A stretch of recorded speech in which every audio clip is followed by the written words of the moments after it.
Hello, আসসালামু আলাইকুম সবাইকে। কি অবস্থা সবার? নবম শ্রেণীর নতুন কারিকুলামের বিজ্ঞান অধ্যায় 8-এর 3 নম্বর ক্লাসে আপনাদের সবাইকে স্বাগত। তো গত ক্লাসে আমরা কি পড়ছিলাম? গত ক্লাসে হচ্ছে আমরা মেন্ডেলের প্রথম সূত্র নিয়ে আলোচনা করছিলাম। তো আজকে আমরা পড়বো হচ্ছে মেন্ডেলের দ্বিতীয় সূত্র, যেটাকে বলতেছে স্বাধীনভাবে মিলনের সূত্র। তাহলে আমরা সূত্রটা একটু পড়ি। কি বলছে? যে দুই বা ততোধিক জোড়া লক্ষণ বিশিষ্ট গাছের মধ্যে আমরা যদি সংকরায়ন ঘটাই, তাহলে প্রথম প্রজন্মে কেবল প্রকট লক্ষণগুলোই প্রকাশিত হবে, কিন্তু জননকোষ সৃষ্টির সময় লক্ষণগুলো জোড়া ভেঙে পরস্পর থেকে স্বতন্ত্র বা স্বাধীনভাবে বিন্যস্ত হয়ে ভিন্ন ভিন্ন জননকোষে প্রবেশ করবে। তো এখানে বলছে কি, প্রথমে বলছে যে মেন্ডেলের প্রথম সূত্রে আমরা কি দেখছিলাম? মেন্ডেলের প্রথম সূত্রে আমরা দেখছিলাম শুধুমাত্র একটা বৈশিষ্ট্য নিয়ে আমরা কাজ করছিলাম, সেটা হচ্ছে যে উদ্ভিদের দৈর্ঘ্য নিয়ে, যে লম্বা খাটো। কিন্তু এই সূত্রের জন্য আমরা কাজ করবো হচ্ছে দুইটা জোড়া বিপরীত লক্ষণ বিশিষ্ট নিয়ে, যেটা হচ্ছে একটা হবে তার কালার, আর একটা হবে তার শেপ। ঠিক আছে?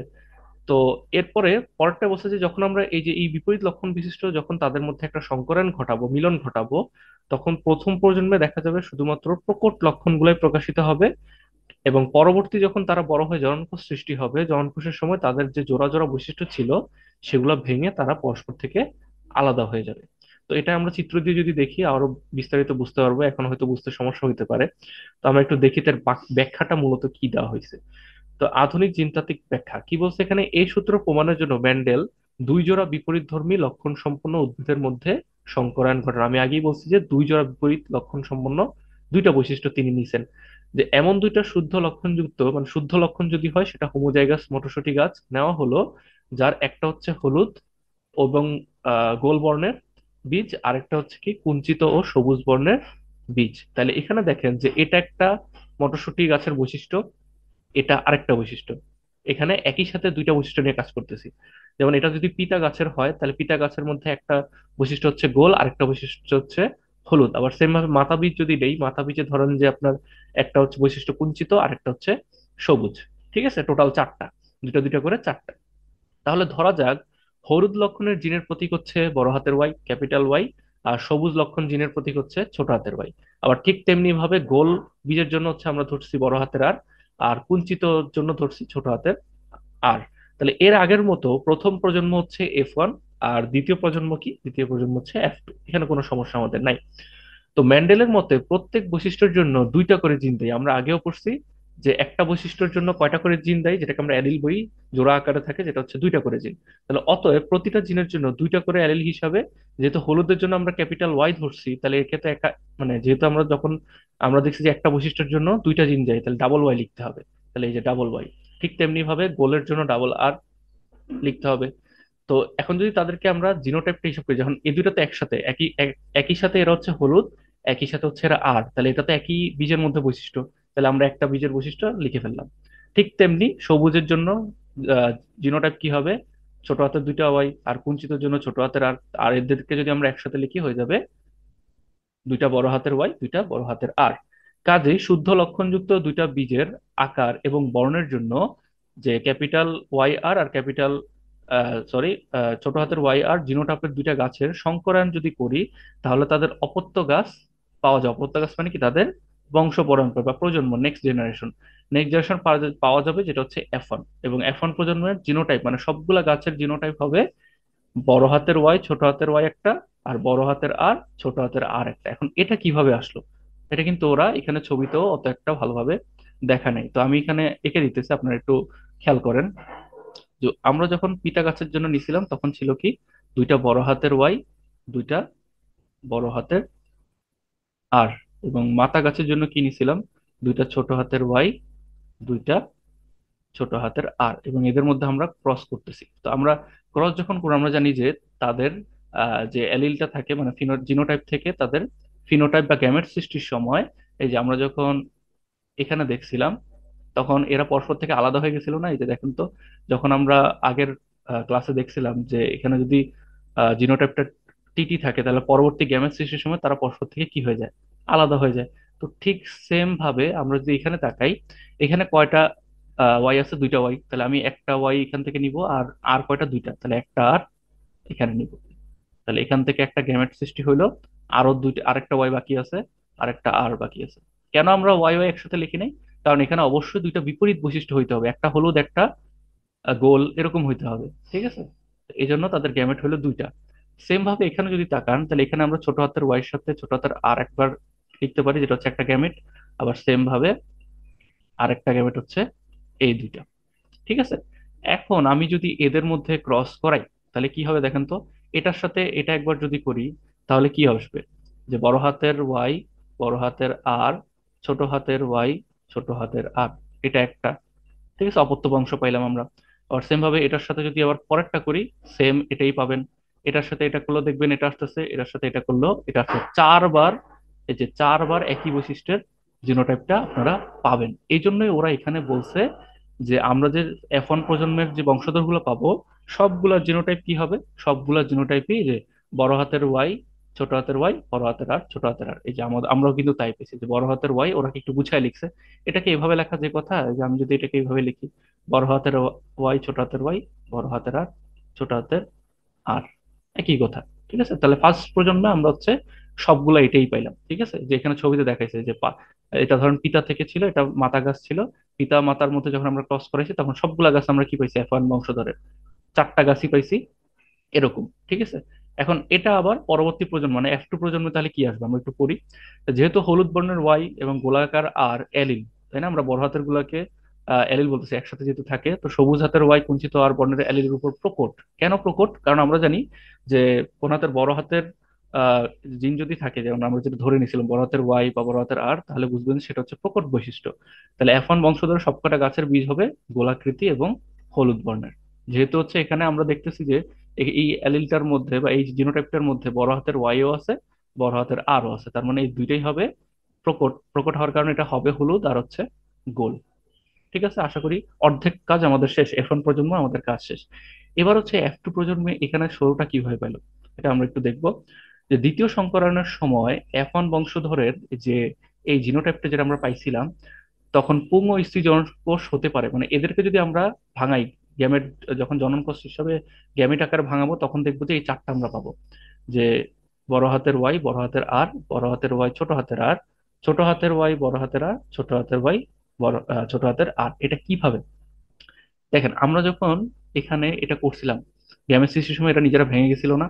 তো সেম কাজটাই আমরা এখানে করবো। তাহলে আমরা একটু করি, যে আমরা পিতা গাছ থেকে নিলাম, যে আমরা জিনোট F1 বংশ ধরে পাইছিলাম, এটা পাইছিলাম। আবার সেম জিনোটাইপের মাথা গাছেরই এটা নিতেছে। এখন যখন তারা গ্যামেট সৃষ্টি করবে, তখন পরস্পর থেকে আলাদা হয়ে যাবে, তাই না? তাহলে আলাদা যদি হয়ে যায় এবং বিপরীত বৈশিষ্ট্য আমাদের হইতে হবে, তাহলে বড় হাতের ওয়াই সাথে বড় হাতের আর একটা হইতে পারে। তারপরে হচ্ছে বড় হাতের ওয়াই সাথে ছোট হাতের আর হইতে পারে। তারপরে ছোট হাতের ওয়াই সাথে বড় হাতের আর হতে পারে। ছোট হাতের ওয়াই সাথে ছোট হাতের আর হতে পারে। এখন একটা প্রশ্ন জাগতে পারে আপনার, আমরা কেন বড় হাতের ওয়াই ছোট হাতের ওয়াই গেমেট নিইনি, আমরা কেন একটা ওয়াই একটা আর রাখছি? কারণ এই সূত্রটা কাজই করে আমাদের বিপরীত বৈশিষ্ট্য হইতে হবে। আমি বারবার বলতেছি, এখানে কিন্তু আপনার ভুল করতে পারেন, অনেক সময় লিখে ফেলে যে আমি দেখছি যে ওরা এই যে বড় হাত এটার সাথে এটা একবার গুণ দেয়, এটার সাথে এটা এটা এভাবে গুণ দেয়, কিন্তু না, আমাদের কিন্তু একটা ওয়াই একটা আর মাস্ট বি থাকতেই হবে, সেটা বড় হোক আর ছোট হোক। তো ওইভাবে আপনারা ক্যালকুলেশন করবেন। তো যখন আমরা এটাকে গেমের সিস্টেম ভাঙাবো, তখন এই চারটা পাবো। সেম এটাকে যদি ভাঙাই, তখন আমরা কি পাবো, এই চারটাই কিন্তু পাবো। এই চারটা গ্যামেটই আমাদের পাওয়া সম্ভব। দেখেন, এই চারটার কথা কিন্তু এখানে নিচে বলা হয়েছে। তা এগুলো যদি এদের মধ্যে যদি আমি এখন ক্রস করাই, যে এই যে চারটা গ্যামেট আমরা পাইলাম, একটু গোল করে দিতেছি তাহলে দেখতে সুবিধা হবে আপনাদের। তাহলে এই চারটার মধ্যে যদি আমি এখন ক্রস করাই, তাহলে আমি কয়টা পাবো, যে সেম ভাবে এটার সাথে এটা একবার মানে নর্মাল গুণ, এটার সাথে বাকি চারটার গুণ, এটার সাথে বাকি চারটার গুণ, এটার সাথে বাকি চারটার গুণ, তাহলে চার চারা কয়টা পাবেন আপনারা, 16 ধরনের জিনোটাইপ কিন্তু তৈরি করতে পারে, যেটা হচ্ছে এই ছবিতে দেখানো হয়েছে। আসেন, এই ছবিটা কিভাবে করছে। তো আমরা জানি একটা হচ্ছে পিতার কাছ থেকে আসছে, একটা হচ্ছে মাতার কাছ থেকে আসছে। তাহলে পিতার কাছ থেকে যেটা আসছে সেটাকে আমরা উপরে লিখবো। এই যে এখানে এগুলো হচ্ছে পিতার, এই সাইন দ্বারা বোঝা হচ্ছে পিতা, আর এই সাইন দ্বারা হচ্ছে মাতা। তো এখানে আমরা ডিম্বাণু মানে হচ্ছে মাতা গাছের গুলা লিখছি। দেখেন, পিতা গাছ থেকে যেই গ্যামেট গুলো পাইছিলাম এগুলো এটা না, তাহলে এই চারটা আমরা উপরে সুন্দর করে লিখে ফেলছি, যেটাকে বলা হচ্ছে পরাগ। পিতার থেকে যেটা আসছে সেটা হচ্ছে পরাগ, আর মাতার থেকে যেটা আসছে সেটা হচ্ছে ডিম্বাণু। তো মাতার থেকে যে চারটা আমরা পাইছিলাম সেটাকে আমরা সুন্দর করে সিরিয়ালি নিচ বরাবর লিখে ফেলছি, দুইটা কিন্তু সেম। তাহলে এখন আমরা জাস্ট কি করব, এখন আমরা জাস্ট এই যে দেখেন, এটার সাথে এটা গুণ করবেন, অ্যান্সার লিখে ফেলবেন, এটার সাথে এটা একবার গুণ করে এখানে অ্যান্সার লিখে ফেলবেন, এটার সাথে এটা একবার, এটার সাথে এটা একবার। প্রত্যেকটা কিন্তু এভাবে করেই কিন্তু এই বক্সটা ফিল আপ করেছে। তারপরে এটার সাথে এটা একবার, এটার সাথে এটা, এভাবে করে আপনারা আশা করি এই টেবিলটা ফিল আপ করতে পারবেন। এখন যদি 16টা যে আমাদের বংশধর আসছে, এটার দিকে যদি আমরা একটু মনোযোগ দিয়ে খেয়াল করি, তাহলে হলুদ কয়টা, সবুজ কয়টা, তারপর কুঞ্চিত কয়টা আসছে, একদম রাউন্ড ফিগার কয়টা আসছে। তো এখানে বিজ্ঞানীরা দেখলো যে এর মাঝে গোল হলুদ, কুঞ্চিত হলুদ, গোল সবুজ এবং কুঞ্চিত সবুজ, এই চারটা ক্যাটাগরির গাছ আমরা পাচ্ছি বা বীজ পাচ্ছি। ঠিক আছে? তাহলে যেহেতু গোলাকার আর আর হলুদ বর্ণের ওয়াই অ্যালিল, আর এই দুইটা অ্যালিল হচ্ছে কি কুঞ্চিত ছোট হাতের আর ওয়াই বর্ণের অ্যালিল উপর প্রকট, আমরা জানি যে বড় হাতের থাকলে সেটা প্রকট। তাহলে প্রকট যদি হয়, তাহলে আমরা দেখতে পাই যে 16 ধরনের জিনোটাইপের ভিতর গোল হলুদ আসতেছে 9 বার, 9টা গাছ আসছে, 9টা চারা আসছে। কুঞ্চিত হলুদ আসছে 3 বার, গোল সবুজ আসছে 3 বার, কুঞ্চিত সবুজ আসছে একবার। তাহলে তাদের অনুপাত যদি আমরা লিখি, তাহলে 9:3:3:1। ঠিক আছে? তাহলে এখানে দেখেন, এই যে বড় হাতের ওয়াই একটা যদি পান, বড় হাতের আর যদি পান, তাহলে একদম চোখ বন্ধ করে ভাববেন এটা হচ্ছে হলুদ প্লাস হচ্ছে এটা গোল। ঠিক আছে? এখানে সবগুলা দেখেন একটা ওয়াই একটা আর আছে দেখে হলুদ গোল, হলুদ গোল হয়েছে। ঠিক আছে? কিন্তু এখানে দেখেন একটা বড় হাতের ওয়াই আছে, কিন্তু একটা ছোট হাতের আর আছে। তাহলে এটা দ্বারা বুঝতেছি কি, যে এটা তো হলুদ হবে মাস্ট বি, কিন্তু এখানে ছোট হাতের আর দুইটাই থাকার কারণে এটা কুঞ্চিত হয়ে গেছে, তখন আর রাউন্ড আমরা পাবো না। ঠিক আছে? এইভাবে কিন্তু সবগুলো হিসাব করা হয়। যেমন এখানে আবার দেখেন সবুজের বেলায়, যে সব দুইটাই ছোট হাতের হয়, তার মানে এটা তো হলুদ হওয়া পসিবলই না। তাহলে এটা কি হবে? অবশ্যই সবুজ হবে। আর যেহেতু একটা বড় হাতের আর আছে, তার মানে এটা গোল হবে। ঠিক আছে? এইভাবে কিন্তু হিসাবগুলা করা হয়েছে। তো এটাই ছিল মূলত হচ্ছে মেন্ডেলের দ্বিতীয় সূত্র। আপনারা যদি বুঝে না থাকেন আমাকে কমেন্ট বক্সে জানাতে পারেন, অথবা হচ্ছে আমি কিন্তু হোয়াটসঅ্যাপে আপনাদের জন্য একটা গ্রুপ খুলে রাখছি, আপনারা চাইলে ওখানে কিন্তু আমাকে সরাসরি প্রশ্ন করতে পারেন। যে কোনো ছবি তুলে আমাকে ওখানে দিলে আমি হচ্ছে সেটা বুঝিয়ে দেওয়ার চেষ্টা করবো। তো পরবর্তী টপিকে আমরা চলে যাই, যে এটা হচ্ছে লাস্ট টপিক এই চ্যাপ্টারের, যেটা হচ্ছে জিনতত্ত্ব ও বংশগতিবিদ্যার সম্পর্ক। দুইজনের মধ্যে কানেকশনটা কি। ইতোমধ্যে তোমরা জেনেছো যে বংশগতি বা হেরিডিটি, যেটা আমরা ইংলিশে বলি, হলো কি বাবা মা হতে বংশানুক্রমে সন্তান সন্ততিতে জিন বৈশিষ্ট্য স্থানান্তরিত হওয়া, ওই যে বাবা মার বৈশিষ্ট্যগুলা ছেলে মেয়ে পাওয়া। এটাই হচ্ছে আমরা মূলত বংশগতি, এটা বুঝে থাকি। তাহলে এর ফলে বাবা মায়ের সঙ্গে সন্তানের কিন্তু অনেক মিল খুঁজে খুঁজে পাওয়া যায়। জীববিজ্ঞানের জিনতত্ত্ব শাখায় বংশগতি সম্পর্কিত নানা বিষয় নিয়ে বিজ্ঞান ভিত্তিক আলোচনা করা হয়। বিজ্ঞানী উইলিয়াম বেটসন 1906 সালে প্রথম জেনেটিক শব্দটা কিন্তু উনি ব্যবহার করছিল, যেটা ছিল একটা গ্রিক শব্দ, জেনো থেকে আসছে। জেনোতে একটা গ্রিক শব্দ আসে, ওখান থেকে জেনেটিক্স কথাটা আসছে, যার ইংরেজি অর্থ কি, টু গিভ বার্থ। যেহেতু প্রজন্মের কথা বলতেছে, ছেলে মেয়ের কথা বলতেছে, পরবর্তী প্রজন্ম, এই জন্য টু গিভ বার্থ। তাহলে গ্রেগর ইয়োহান মেন্ডেল তার সংকরণ পরীক্ষার ফল থেকে বুঝতে পারেন যে কোন জীবের প্রতিটা চারিত্রিক বৈশিষ্ট্য একটা উপাদান দিয়ে নিয়ন্ত্রিত হয়, যেটাকে আমরা বলছিলাম কি জিন। তাই না? জিন দিয়ে প্রত্যেকটা উপাদান আমাদের চারিত্রিক বৈশিষ্ট্যগুলো নিয়ন্ত্রণ করে কে? জিন করে।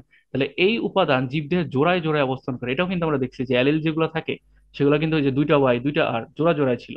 এবং হ্যাপ্লয়েড গ্যামেট গঠনকালে, এবং যখন তারা জননকোষ সৃষ্টি করছে, তখন কিন্তু তার অর্ধেক হয়ে গেছে। তাই না?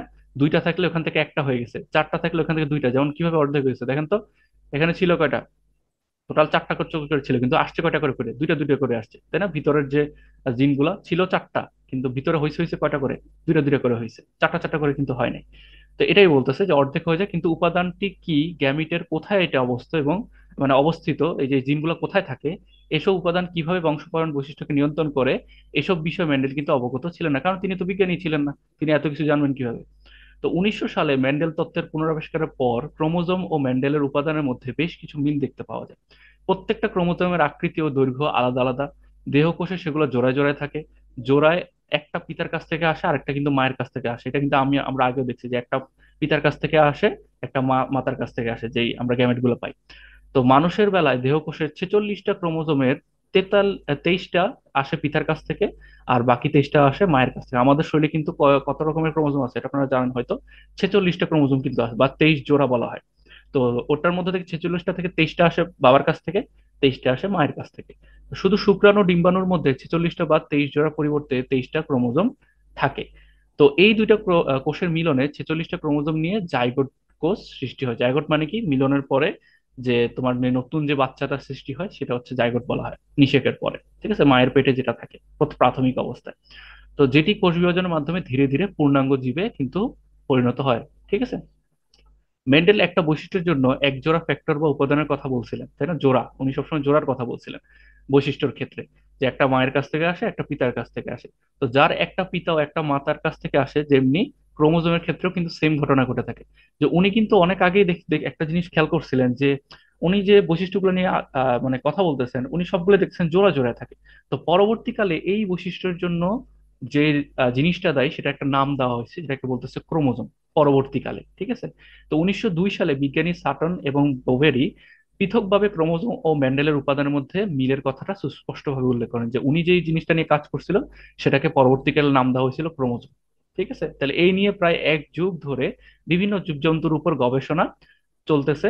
পরে দেখা গেল যে মেন্ডেলের উপাদান বা জিনের অবস্থান ক্রোমোজোমে অবস্থিত। তাহলে জিন কোথায় থাকে, পরবর্তীতে ওনারা একদম ক্লিয়ারলি ফাইন্ড আউট করতে পারলো জিনটা কোথায় থাকে, জিনটা থাকে হচ্ছে ক্রোমোজোমে। তাই বংশানুক্রমিক গতি প্রকৃতি বিষয়ে ক্রোমোজোম আর উপাদানের মধ্যে এত সাদৃশ্য বা মিল, গবেষণার ফলাফল থেকে তারা সিদ্ধান্ত উপনীত হন যে জিন ও ক্রোমোজোম অনেক দিক থেকে একই রকম আচরণ করে।